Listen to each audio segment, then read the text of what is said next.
મહેસાણવાસીઓને એટલું જ કહેવા માંગુ છું કે દિલ્હીની સડકો ઉપર જ્યારે 750 ખેડૂતોએ બલિદાન આપ્યા, શહાદત આપ્યા, ત્યારે જે પ્રધાનમંત્રી એ દિલ્હીના ખેડૂતોની શહાદતના મુદ્દે એક શબ્દ બોલ્યા નથી. તમે મતદાન કરવા જાઓ ત્યારે આ વાત તમે યાદ કરજો. આ એકમાત્ર સરકાર છે, દુનિયાની એકમાત્ર સરકાર જેણે આંદોલન કરનારા ખેડૂતોને નક્સલવાદી કહ્યા, ખાલિસ્તાની કહ્યા, આતંકવાદી કહ્યા. બટન દબાવવા જાઓ ત્યારે તમે આ વાતને યાદ કરજો.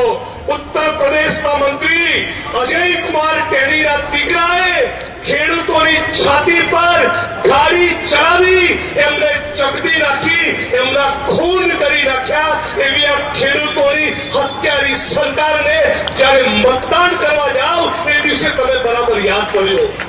સાથીઓ, જેવી ચૂંટણી આવે ત્યારે આ લોકો મંદિર, મસ્જિદ, હિન્દુ, મુસ્લિમ, ભારત, પાકિસ્તાન આ 6 શબ્દો સિવાય નરેન્દ્રભાઈ અને ભાજપની સરકારને બીજું કંઈ યાદ આવતું નથી.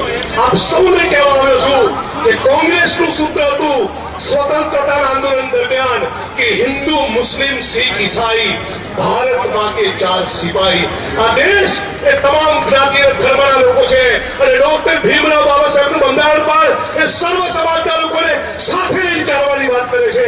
અને એટલા માટે જ આરએસએસ અને બીજેપીના લોકો બેચેન બન્યા છે કે ગમે તે કરીને ડોક્ટર ભીમરાવ બાબા સાહેબ આંબેડકરના બંધારણને ખતમ કરવામાં આવે.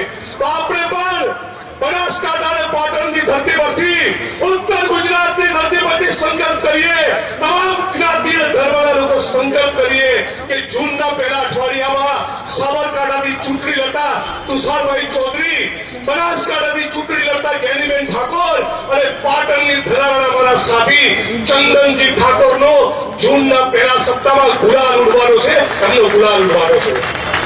સાથીઓ, જેવી ચૂંટણી આવે એમને મોદી સાહેબને મંગળસૂત્ર યાદ આવ્યું.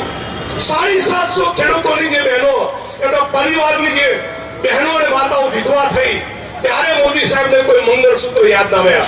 કોરોનાની અંદર હજારો શ્રમિકોના મોત થયા ત્યારે અમને કોઈ મંગળસૂત્ર યાદ ના આવ્યા. મુદ્દો એ બેરોજગારી છે, મોંઘાઈ છે, આ દેશમાં ચાલી રહેલી કોર્પોરેટ લૂંટ છે. ઉત્તર ગુજરાતમાં ઊંડા ગયેલા એ પાણીના તળ છે. મારા વડગામના મુક્તેશ્વર ને કર્માવત તળાવમાં નર્મદાના નીર નથી પહોંચતા. આ અસલી મુદ્દો છે. આ અસલી મુદ્દાથી ધ્યાન ડાયવર્ટ થવા દેતા નહીં.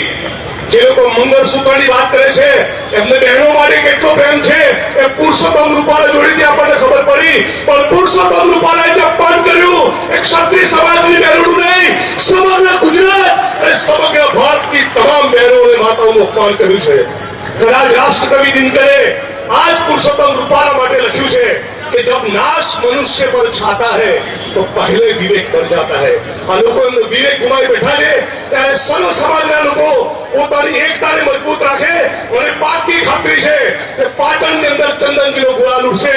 અને દલિત સમાજના સાથીઓને મારી વાણીને વિરામ આપતા પહેલા 3 ચેતવણી આપવા માંગુ છું. ખાસ યાદ રાખજો. એક, આરએસએસ અને બીજેપી એ સૌથી વધારે કોઈ એક નેતાને નફરત કરતા હોય તો ડોક્ટર ભીમરાવ બાબા સાહેબ આંબેડકર છે. મારી વાત યાદ રાખજો. 2, આરએસએસ અને બીજેપી એ સૌથી વધારે કોઈ પુસ્તકને નફરત કરતા હોય તો ડોક્ટર બાબા સાહેબ આંબેડકરનું બંધારણ છે. આરએસએસ અને બીજેપી એ સૌથી વધારે કોઈ યોજનાને નફરત કરતા હોય તો આદિવાસી, ઓબીસી અને દલિત સમાજને મળનારી અનામત અને જાતિ જનગણનાઓ છે. આ તમામ મુદ્દાનો વિચાર કરી તમારા દીકરાએ અહીંયાથી લોકસભાનું ફોર્મ ભર્યું હોય અને અહીંના યુવાનો અને દલિત સમાજના લોકો કેટલા વોટ આપે એનાથી પણ વધારે વોટ મારા ભાઈ, મારા સાથી ચંદનજી ઠાકોરને મળવા જોઈએ. એ ચંદનજી ઠાકોર છે જ્યારે કોરોનાના સમયમાં હિન્દુ ધર્મમાં આસ્થા રાખતા, જય શ્રી રામ બોલતા, ભાજપના પેશ પ્રમુખ તરીકે કામ કરતા લોકોને પણ ઓક્સિજનનું ટીપું સરકાર નહોતી આપતી ત્યારે ચંદનજી ઠાકોરે સર્વ સમાજના 1,07,000 લોકોને જમાડ્યા છે. કરોડ રૂપિયા ખર્ચીને લોકોને ઓક્સિજન પ્રોવાઈડ કર્યું છે. આ એ ચંદનજી ઠાકોર છે. આવા ચંદનજી ઠાકોર દિલ્હીની પાર્લામેન્ટમાં બેસે તો તમારા મારા ગરીબોના, વંચિતોના, પીડિતોના અવાજને વાચા આપશે. અને સાથીઓ, મીડિયામાં આજે કેટલાક લોકોએ મસ્તી કરી છે, એમને પણ 3 વાત કહી દઉં, બરાબર યાદ રાખજો. આ જિગ્નેશ મેવાણી છે, પૃથ્વીનો ગોળો ઉલટો થઈ જશે તો પણ કદી આરએસએસ અને બીજેપી સાથે સમાધાન નહીં કરે. આ વાત તમે સમજી લેજો.